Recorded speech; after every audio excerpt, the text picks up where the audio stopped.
말씀 보겠습니다. 잠언 24장 9절 말씀입니다. 같이 읽겠습니다. 미련한 자의 생각은 죄요, 거만한 자는 사람에게 미움을 받느니라. 아멘. 잠언 24장 9절 말씀, 미련한 자의 생각, 거만한 자의 태도라는 제목으로 말씀 보도록 하겠습니다. 신자는 하나님을 경외하며 겸손히 주의 말씀에 순복하는 자입니다. 왜요?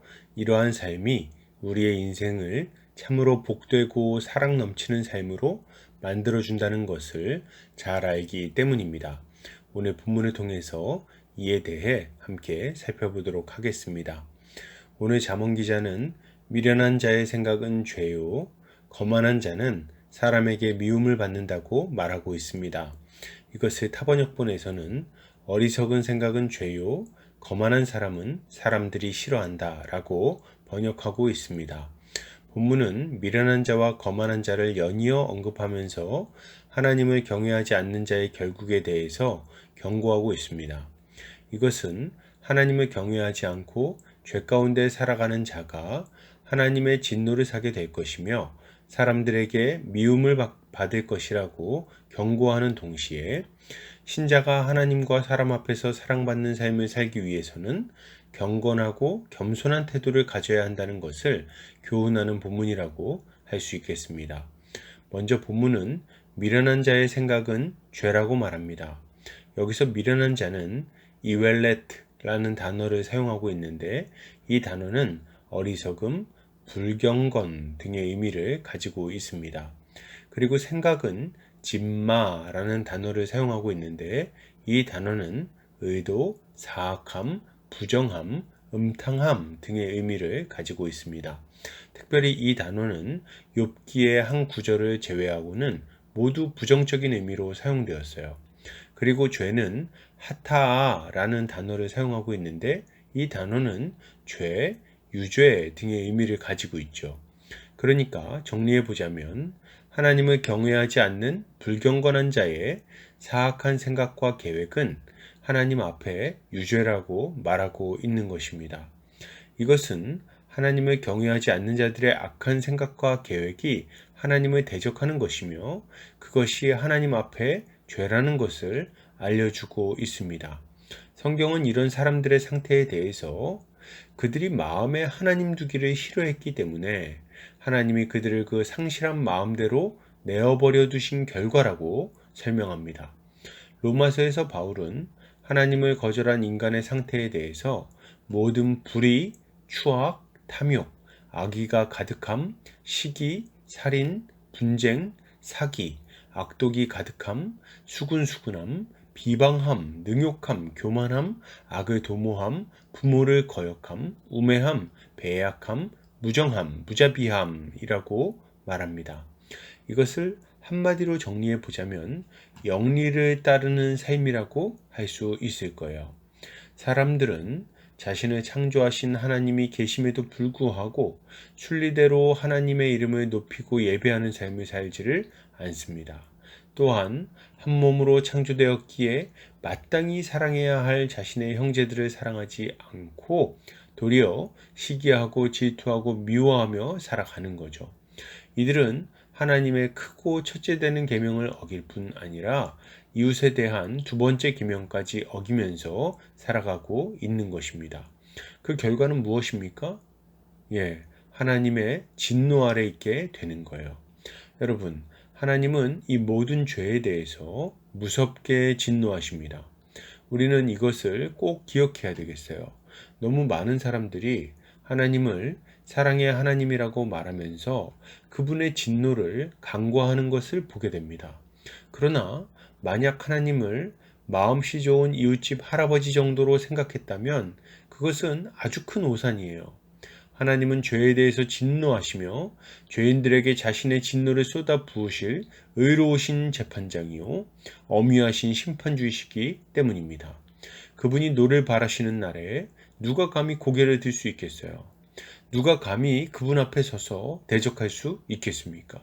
그저 두 손으로 입을 막고 두려움에 떨어야 할 거예요. 하나님의 진노 아래 거하는 자들은 두려움과 염려, 걱정과 근심 가운데 살아가게 됩니다. 하나님을 대적하니 아무 평안이 없는 거죠. 히브리서 기자가 말한 대로 죽기를 무서워하므로 한평생 마귀에게 매여 종노릇하는 삶을 살아야 하는 것입니다. 그리고 그 인생의 마지막에 하나님의 자비 없는 심판을 마주하게 되는 거죠. 이것이 얼마나 끔찍한 일입니까? 이어서 본문은 거만한 자는 사람에게 미움을 받는다고 말합니다. 여기서 거만한 자는 루츠라는 단어를 사용하고 있는데 이 단어는 경멸하다, 모욕하다 등의 의미를 가지고 있어요. 특히 이 단어는 죄와 심판을 업신여기고 조롱하는 자를 설명할 때 사용됩니다. 그리고 미움을 받다는 토에바라는 단어가 사용되었는데 이 단어는 혐오스러운 것, 가증스러운 것 등의 의미를 가지고 있습니다. 정리해 보자면 하나님의 심판을 업신여기고 조롱하는 자들은 사람들에게도 혐오스럽고 가증스러운 자로 취급하게 된다는 말을 하고 있는 거죠. 이것은 죄를 지적받고도 회개하지 않고 완악하게 반응하는 자들이 사람들로부터 미움받게 될 것이고 이 땅에서도 비참한 삶을 살게 될 것이라고 경고하고 있는 것입니다. 당연한 말이죠. 부모를 공경하지 않고 패륜을 행하며 이웃을 괴롭히고 불륜을 저지르고 도둑질하고 거짓말하는 자를 누가 가까이 하겠습니까? 누가 그런 자를 인정하고 함께 하겠냐는 거예요. 무엇보다도 그것을 잘못했다고 말하고 돌이키라고 진정 어린 마음으로 조언하는데도 불구하고 그것을 비웃고 거절하는 자와 누가 함께 하겠냐는 거죠. 그는 하나님뿐 아니라 사람에게도 버려지게 되는 것입니다. 그러므로 여러분, 이것을 생각할 때 신자는 어떤 모습을 가져야 하겠습니까? 먼저는 예수 그리스도를 믿음으로 하나님께 돌이켜야 하겠습니다. 그리스도의 피로 죄를 씻고 하나님의 진노에서 벗어나야 돼요. 언제까지 완고한 마음으로 하나님이 없다 하면서 그 허망한 삶을 계속 살겠습니까? 언제까지 버러지 형상의 우상을 숭배하면서 사주팔자나 보면서 살겠냐는 거예요. 언제까지 돈 앞에 절하면서 그렇게 살겠습니까? 우리는 오직 하나님만이 우리가 예배해야 할 분이심을 알고 예수 그리스도를 통해 하나님께 나아가 그분만을 예배해야 하겠습니다. 이것이야말로 우리가 하나님과 화평한 자가 되어 이 땅에서 평강을 누리는 비결인 거예요. 또한 우리는 이웃에게 저지른 죄에 대해서도 돌이켜야 되겠습니다. 이웃의 책망을 들으면 마음을 완고하게 하지 말고 돌이켜야 되겠어요. 거만한 태도를 버려야 됩니다. 하나님께 죄를 회개하고 피해 당사자들에게서도 용서를 구해야 하겠습니다. 그리고 적극적으로 주의 명령을 따라 이웃을 사랑하는 삶을 살아가야 하는 거죠. 이렇게 할 때 비로소 우리는 이 땅에서 하나님과 사람 앞에 사랑을 받으며 충만한 복을 누릴 수 있을 것입니다. 결론을 드립니다. 여러분, 하나님을 경외하며 그를 따라 살아갑시다. 죄에서 떠나 이웃을 사랑하는 삶을 살아갑시다. 이것이 우리의 인생을 참으로 복되고 충만하게 만들어 줄 것입니다. 오늘도 주님의 지혜로 승리하는 성도님들 되시기를 주의 이름으로 축복합니다.